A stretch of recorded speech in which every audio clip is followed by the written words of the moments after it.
Welcome to another episode of Outside the Echo Chamber, coming to you from inside the state capitol. I'm your host, Rick Lord, and today is Domestic Violence Awareness Day here at the Capitol. A very important day, and a day not only to spread awareness, but also maybe educate the people on a few things that are going on here in the state. Now, it is true that domestic violence is not solely a West Virginia problem. It's a nationwide problem, but it is an issue that can be exacerbated by low income and by low education, which are issues here in West Virginia. So we're going to talk today about some legislation that's being run right now that could maybe on the back end help deter this from ever happening in the first place with some laws on the books. And joining me now are two delegates from the House of Delegates in the West Virginia legislature, Scott Heckert from Wood County and Kayla Young from Kanawha County, a Republican and a Democrat. And that's what's great about bills like these. They're one of the few bills that really have widespread bipartisan support. I know your names are both on House Bill 4497, which would create a registry. And I'll let Kayla dig into that. I know you've done advocacy in the past. Just talk a little bit about that bill and what you hope it accomplishes. Yeah, so I signed on to the bill. It's actually Delegate Heckert's bill, so I'm happy to support him in the bill. But yeah, I'm a co-sponsor on the bill, but he's the one to explain it for sure. But it's a great bill. Do you want to defer to Scott then right off the top? Yes, absolutely. Let's do it. Well, this problem is an ongoing problem, and it gets worse every year, regardless of what we try to do, the laws. And I've felt for a long time that a registry would give people, if they've started into a relationship or was thinking about starting into a relationship, and let's face it, people talk. They would have a place to go to see if what's being said is true or false, instead of ending up in the hospital to find out, or worse, that what's going on is really going on. Now, is there language in that bill to make sure, because you talked about online people talk, and sometimes that can create a problem because if people are just gossiping or people are just spreading rumors, you don't want that to stick around for someone that might, because you run into that whole maybe false accusation problem. Well, first of all, we don't have a Republican and Democrat problem in this world. And I say this all the time. We have a moral, ethical responsibility and accountability problem. And the accountability would come in this, and the ethical, to where people could call into a data center, give somebody's name and address. That's my hope. And be able to find out if this person is on the register or not. They wouldn't be able to give out any information about what happened, but if they didn't get put on the registry because they're man of the year or woman of the year. Right. And these would be offenders, not just people who are accused, not just people who are necessarily even charged, but people that have actually either pled guilty convicted. Or found guilty. Convicted. Right. Convicted. It's not a bill to single out a class of people or harm people. It may save lives. It may save somebody from being physically or mentally injured permanently. And a good friend of mine went through this, and several other people I know have, and it was actually my good friend's idea last year. So I started working on it and got it out this year. And hopefully, I don't think we'll get it out this year because crossover day is tomorrow. But it will give us another year to get more information as to why and more information to make it better to roll with it in 2025. And this has been a work in progress. There was a similar bill last year that also did not get through. That was my bill last year too, yes. Okay, so step by step, hoping to get there. Kayla, I know that you're proud to have your name on that bill too. Absolutely, yeah. So it's similar to the sex offender registry. So the sex offender registry, which we've also been working on, and we should see that one on the floor today, kind of a complete rewrite of the sex offender registry, but it's something similar to a sex offender registry where you can go online and see people that are in your neighborhood, and it's really about public safety. We understand that people have their right to privacy, but this is public safety for everybody. And fair to say that it's not necessarily a deterrent. The numbers probably don't bear out that having a sex offender registry prevents people from doing it in the first place, but it is an informative tool for people in the community to know who's living among them. Absolutely. You know, the Lemon Law, for instance, and this has no comparison, but it's the closest I can come to it. The Lemon Law, 3 strikes, and the dealership has to make restitution, fix it, replace it, whatever. This will give people a better chance of not being in a situation with someone, whether it be a man or a woman, and this ain't a man bill or a woman bill. This is a bill to attempt to slow down or stop as many people from being harmed as possible. Now, another bill being run is 4177, which I believe would establish a court. Do you know anything about that, the Kanawha Domestic Violence Court? Is that anything that's on your radar right now? I haven't seen that one, but it sounds helpful. We do have a large, there's a lot of issues with domestic violence. And again, it is. We don't see it yet because they're not set up until 9 o'clock, and we're shooting this at 8:45 today. But there will be a lot of advocates in the Capitol today talking about the issue, how it can affect West Virginians, and what can be done to stop it. I know Wizenreed is also throwing some bills through right now. Have you been able to go over the 5236 is the prevention and treatment, kind of an all catch-all bill? Talk a little bit about that bill and what you hope it might do. Well, any bill that we can get to help people and to more or less warn the public of what's going on. Yes, everybody under the Constitution of the United States has the right to the privacy. My biggest thing is where does criminals' rights override the American public that's working? Right. And as I said, the American public, not the right or the left or the Democrat or Republican. I get so tired of hearing that it's this, that, and the other. This is about trying to save somebody's life. And if we can pull this off and save one life, we've done our job. On any of the bills that has to do with anything to do with crimes against children, elderly, handicapped, just crimes, period. Such a complex issue. So many layers to unpack on both the front end and the back end. Education goes a long way, trying to deter these people, and then enforcing the penalties to make sure that they understand that if they do commit these types of crimes, they will be punished for them. Just overall, what's your history been like with working with advocates for domestic violence and knowing what that issue is like in West Virginia, and how we can all as a team and as a unity party, really, not just a Republican or Democrat, make sure that we can try to fix it? Yeah, we've done a lot over the past few years. So I used to be the chair of the Women's Caucus, and we took on some domestic violence bills last year that helped with reimbursement rates for rape kits, which is something that the reimbursement rate hadn't raised in several years. I don't think we got that one through, but that one's one that's really helpful. We also did things to end the backlog of rape kits to get them processed so we can start to find some of these criminals. And then we've done quite a bit with rape kits, human trafficking. We've done a lot on human trafficking this year, which is the same Violence Against People in Domestic Situation Act. So we've done a lot of those legislations, but there is a lot more to do in terms of education. Teaching kids about consent is incredibly important, because a lot of times you'll see people, whether it be in the foster care system or otherwise, that are being harmed that might not even know that it's a bad thing, right? They're not taught that it's a crime and that it's bad. So there's a lot to do. A lot of these laws, in a lot of ways, just kind of sit on the books and become antiquated. And then you look back and you're like, oh, why is that even in there? I know the Senate ran a bill trying to eliminate the excuse of being married for rape. I mean, we did that colloquially, that's not really the specific language and the way the language is worded, but colloquially, that's what it does. It says you can't just say, that's my wife, I'm allowed to rape her. In West Virginia right now, you can legally assault your spouse. So we're working on getting that out of the books. And is that some of the work that you guys see you're doing is just making sure that, hey, it seems like a no-brainer, but it's just something that kind of falls through the cracks, Anything that we can do to make today better than yesterday and tomorrow better than today is going to help in the long run.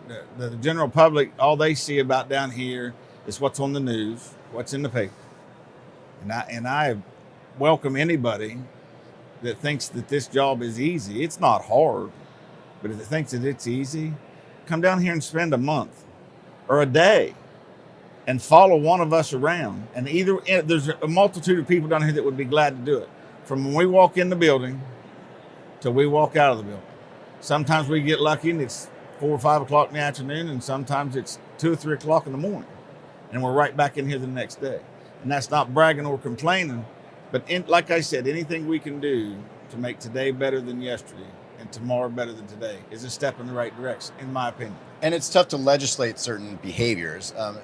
What can be done from your perspective, and maybe nothing, maybe it's something that has to be more on the front end, to make sure that that we are finding these cases, because a lot of times it just comes down to these women, and in some cases men are afraid or to come forward or reluctant to come forward. They don't think they'll be believed, or they don't want to go through all the process. I mean, how can we make things easier on that end? A lot of it's societal. A lot of it is access to care and people being able to trust people. I'm sure there's some whistleblower stuff we could do to protect people in those situations. But yeah, there's a lot we can do. But a lot of it's just about creating a society where people feel comfortable. And how do you do that? First of all, when this happens to a man or a woman, they're ashamed It's automatic. They automatically have already been browbeat down until it's their fault. It's not the criminal's fault. It's their fault. Families sometimes hear what's happening and they take the hands-off approach. As we don't want to get in it because in 30 days they're going to be right back together and then we're going to be the bad ones. People need to be more supportive of the families like it was 40, 50 years ago. And regardless of what direction someone's life is going in, be more supportive for them. There is such thing as a tough love when you need to be, but when somebody has been beaten, battered, or raped, as many people need to gather around them and lift them up and be there for them as can be. And it's got to be frustrating from that side as well when these women do come forward and then down the road they decide, I don't want to press charges or I want to drop the charges.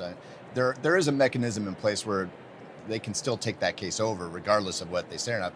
But when you don't have the victim willing to testify, it becomes almost impossible. It's tough on the prosecutors. It's tough on the magistrates. It's tough on the judges because they live it day in and day out. They come in, they give an order, a protective order or an arrest warrant that goes through the system.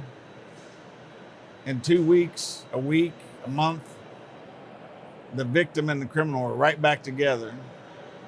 And then they don't want to do nothing. Well, after 2-3 times of that, the justice system kind of gets tired of dealing with, we know if we give this, it's not going to go through. It's just not. And the victim needs to stand their ground and stand by what happened, knowing that what happened to them is wrong. And it's not the victim's fault. It's until we get a lot of things lined up and a lot more help and education, as Kayla said, and services, it's just, we got to make it better. And to start, any step forward is better than a step backwards. Well, there will be advocates here today. There'll be booths set up. I know that you guys are gaveling in early because Crossover Day is coming on. They want to get you guys to work. But do you hope to meet with some of the advocates today? Just talk about the issue and what can be done from your end of it? Absolutely. And what is that process like for people that don't understand what goes on day to day here at the Capitol when you have groups come in? They'll reach out to you guys and talk to you about the issues. And what do you hope to hear from them? Just hear what's going on, what they need from us right now, how we can best support victims and make sure that we are rehabbing people and getting people into society and keeping them there and safe and healthy as best that we can. And Scott, you talked about Crossover Day coming up, so time's ticking. Yes. Might not get these bills across the finish line, but what can be done after that to make sure that the awareness is still there for people to understand what this problem is and how to fix it? Well, the more people that talk to the legislatures in their area and send emails, and the more that get educated, the legislatures, so they can do their job, the better any bill can be, and the more helpful it can be to all of us. Because even though me and Kayla talk on a daily basis, if she's got something going on I can help her with and vice versa, we work well together. Taking the stand that that's this side and that's that side, that's not the way we fix anything, regardless. And again, you look at these bills and you'll see a lot of Democrats and Republicans' names on them, so that should tell you something. There's a lot of bipartisan work going on, I think more this year than last year. Maybe. Maybe. I guess it depends what side of the aisle you're on and where you're coming from. But we want to thank the delegates for their time today. Scott Hecker, Kayla Young, thank you so much. I know you guys got to get to work today, so we'll let you get back in there and gavel in. But appreciate your time and good luck moving forward. Thank you very much. And we'll be right back with more Outside the Echo Chamber after this. Are you ready to unlock a future filled with remarkable pay, unbeatable benefits, and unparalleled satisfaction? Imagine embarking on a journey that offers you a college-level education without the weight of debt, all while earning a steady income. Look no further than the West Virginia Building and Construction Trades Apprenticeship Programs. Join us, and together, let's build a future that's brighter and stronger. Go to actwv.org to apply today. The West Virginia Building and Construction Trades, where the future is. At CAMC, our focus has always been on building better healthcare for you. Our new Center for Learning and Research combines cutting-edge technology with hands-on experience for physicians, nurses, and other caregivers. Using specially designed simulation rooms and robotics with expert instruction, our learners expand their expertise. Because you deserve the most advanced care possible, now and in the years to come. Welcome to the future of medicine. Fair warning, if you go after our kids and young people, I'm coming after you.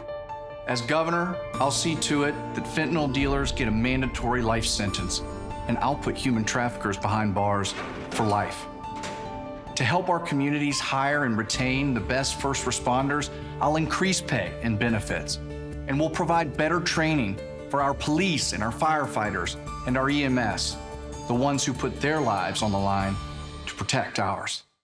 Welcome back inside the state capitol as we continue this episode of Outside the Echo Chamber on Domestic Violence Awareness Day. And talking to me now is someone who's a big part of all of that. She's a policy coordinator for one of the organizations that's big on what they do here in the state. This is Katie Spriggs. Katie, thank you for joining us. Thanks for having me. Just talk a little bit about what your goal is here today. I know it's a good chance for you guys to meet with legislators, especially with crossover day right up on us, and maybe get them moving on some bills to get through. What are you hoping to do today? Yeah, absolutely. So we're here as a coordinated part of the West Virginia Coalition Against Domestic Violence. I operate one of the 14 licensed programs, but I'm also co-coordinator of the public policy team. So we're here with all of the statewide domestic violence providers. We're looking at a couple of specific pieces of legislation, but we come each year and talk to our legislators to build relationships, to help them better understand domestic violence and the needs of survivors in our state, as well as this year, a couple of the things we're interested in is Senate Bill 190. This would eliminate the marital exception in sexual abuse cases, as well as a financial ask for a budget increase. And people might not know about that bill. We touched on it briefly before talking to legislators. Of course, they're on the other side. But the Senate just did run that bill that would basically eliminate the ability for a man to use the fact that it was his wife as an excuse for rape. I mean, I know there's probably language semantics there, but that's essentially what it is. Yeah, so West Virginia actually made marital rape illegal in 1976. But within the sexual abuse legislation, which the real difference, the easiest difference is penetration. So sexual assault is penetrated sexual assault. Sexual abuse is anything else. So fondling, groping, So that we was left out. It's just remained in there. It says except when the actors are married to each other. So there is a marital exception buried within that code. So this means that in West Virginia, if you're married or even common law married, you couldn't be you would be legally allowed to sexually abuse your spouse. Why has it taken so long for this to get the attention of a lawmaker? Is this one of those things that just fell through the cracks? Because it seems like someone could have seen that code and be like, this doesn't seem right. Yeah, I think it fell through the cracks. It came up for us in Jefferson County. I was testifying as an expert in a criminal case, and the day before trial, they had to drop both felony charges because they were married. And the prosecutor uncovered this exception that we just didn't, no one had kind of realized it was still there. So this is year 4 of us trying to get it removed, though. And that seems like one of those things that, for whatever reason, it seems to be working against what would seem to be good policy. You don't want to make it harder for these cases to get brought up. Exactly. You want to try to make it easier. And some of the bills that we're running in the House, to that effect, on the back end, with the creation of a registry, just to inform people, to be able to say, okay, if there's an offender in your area, similar to the sexual registry, where sexual abuse registry, where people can be like, okay, there's a domestic offender here or here, and other bills that are just running on more of just a catch-all like prevention and education. I mean, have you had a chance to talk to any delegates about the bills that are going through the House right now and what you hope to get done there? Yeah, absolutely. So we've been trying to frantically catch them this morning because they're moving. They're so busy. It's crossover day. But yeah, we've spoken to some this morning about Senate Bill 190 that did pass out of the Senate, sexual abuse. We've talked about the financial ask now that we're entertaining budget conversations. And yeah, the domestic violence registry's come up for a few years now. So we've been talking about that kind of on and off. The benefits for survivors and how it mirrors a sexual abuse registry, which, by the way, is part of the reason the marital exception is so important, because right now a married partner could commit the crime, and even if they did charge it for a lesser offense like domestic battery, that person wouldn't be required to register. So there's still a gap in future protections. What needs to be done, maybe you could speak to this from what you do, what needs to be done more on the front end because a lot of these cases, it seems, just don't get brought up because the victims are afraid to come forward. There's a lot of red tape to go through. You know, sometimes you'll see that they do press charges and then they drop them later on, which creates problems for the prosecution. Yeah. What can be done on that end to just kind of remove that stigma so that we can make sure that the cases that need to get prosecuted are to the fullest extent? Yeah, that's a great question. I think a lot of things. I think we need to start by having a deeper understanding as a world of what trauma does to a human, and how someone who has experienced trauma, especially at the hands of someone that they loved, how they might struggle to separate themselves from that situation. So I think reducing the shame of staying in the relationship would be the first step. Like, why might people stay? And then making it easier for them to leave. So making protective orders more accessible, making protective orders provide more coverage and safety, having more mandated training for people who issue those, have more training for law enforcement who have to investigate these crimes, and have maybe some innovative restorative justice practices that could it's really helpful in states that they have that, where survivors don't feel like the only solution to the end is the abuser goes to jail forever. Some sort of justice situation in which the survivor has more of a lead point. And it's such a nuanced issue, and so many things to unpack, because you also have instances where, as you were talking about, enforcing this and making sure that it's investigated properly, that needs to be done reasonably as well. And those people probably need to be trained on what to look for too, because you don't want to get into a case where people, if they're just mad at their spouse or something, bring up these charges, right? Because then that doesn't do anyone. So, you're doing a disservice to the actual victims when you have cases like that. So I mean, how do you kind of work through that minutia and make sure that the people that are looking at these cases are doing it in the right way? Yeah, so there's actually a bill, there's Title 149, which is law enforcement response to domestic violence, is already encoded in the rules, but it's for renewal this year. So that bill is it's going through the legislative session this year as well. So just continuing things like that, having some standards of care and some standards of operating around how do we treat these cases would really help to solve all those problems. And domestic violence and sexual assault are some of the least reported crimes in America. So the false reporting rates are so low. It's less than 2%.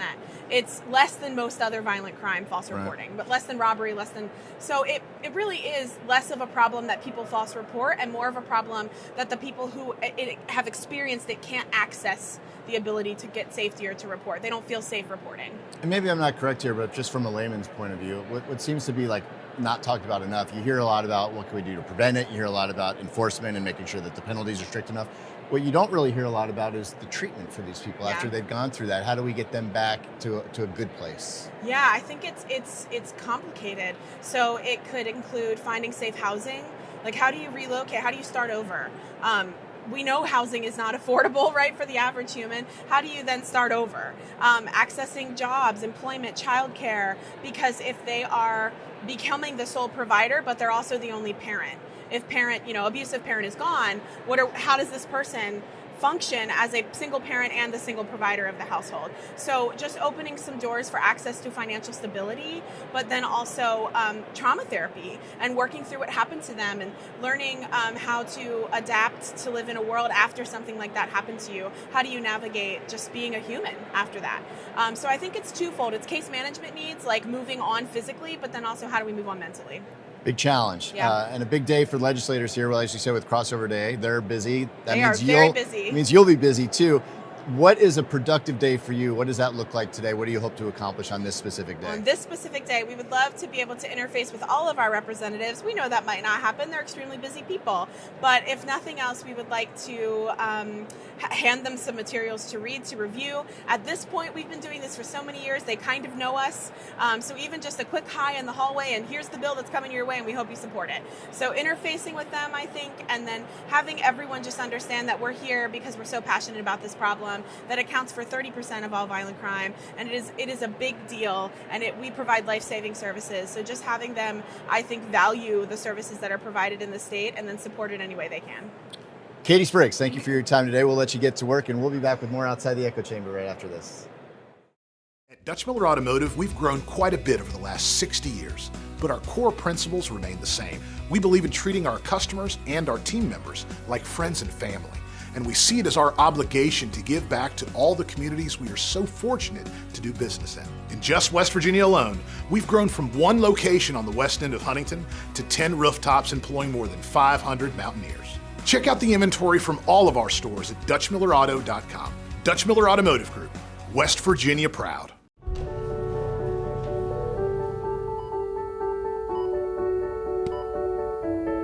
When it comes to surgical care, you want the best hands behind the robot. and those are ours.